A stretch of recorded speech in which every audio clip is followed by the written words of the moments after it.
চলে এসেছি বন্ধুরা, আমার একটা রান্না করবো। তা কী রান্না করছে সেটা তোমাদেরকে দেখাই। তো আজ করছি চিকেনটা আমার মশলা কষানো হয়ে গেছে, পুরো কমপ্লিট হয়ে গেছে। তো এদিকে দেখো আমার ভাতও ফুটে গেছে। তো আজ করবো টক দই দিয়ে আমি মাংসটা করব। তো প্রথমে মাংসটা আমি যে টক দই দিয়ে মাখাইনি, তো আমি এখন কষানো কমপ্লিট হয়ে গেছে। হয়ে দেখো বন্ধুরা, তো টক দইটা আমার দেওয়া হয়ে গেছে, ভালো করে কষে নেব। তো আরও অনেক কিছু আছে, রান্না হচ্ছে, তো দেখতে থাকো বন্ধুরা। এদিকে দেখো কত সুন্দর মাংসটা আমার কালার এসেছে। তো দেখো বন্ধুরা, মাংসটা কষানো কমপ্লিট হয়ে গেছে, জল ঢেলে দেবো।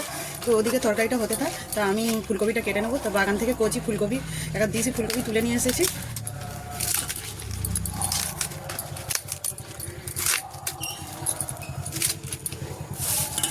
মাংসটা আমার হয়ে যেতে নামিয়ে নিয়েছি দেখো।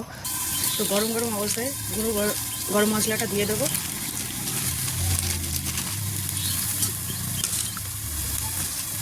ভালো সেন্ট উঠেছে, তরকারির কালারও। এদিকে দেখো আমার ফুলকপিটাও ভাজা হয়ে গেছে, মুচমুচে করে ভেজে নিয়েছি। তো একটা গোটা ফুলকপি ভাজতে কতটা কমে গেছে দেখো বন্ধুরা। তো ভাতের সাথে আমি দিয়েছিলাম পেঁপে, তো পেঁপেটা ঠান্ডা করে মাখছি বন্ধুরা। তো আমি নুন আর তেল দিয়ে মেখে নিচ্ছি, লঙ্কা দিই না। তোমরা কি লঙ্কা দাও জানি না, জানাবে কমেন্ট করে। তো বরের জন্য দেখো ভাত বেড়ে রেডি করে বসে আছি, শেষে দিয়েছি মিষ্টি, তো এখনও আসেনি। তো মেয়ের বাবা খেতে বসে পড়েছে। কি গো, মাংস খাচ্ছ তো? কেমন খেতে লাগছে বলো, টক দই দিয়ে মাংস?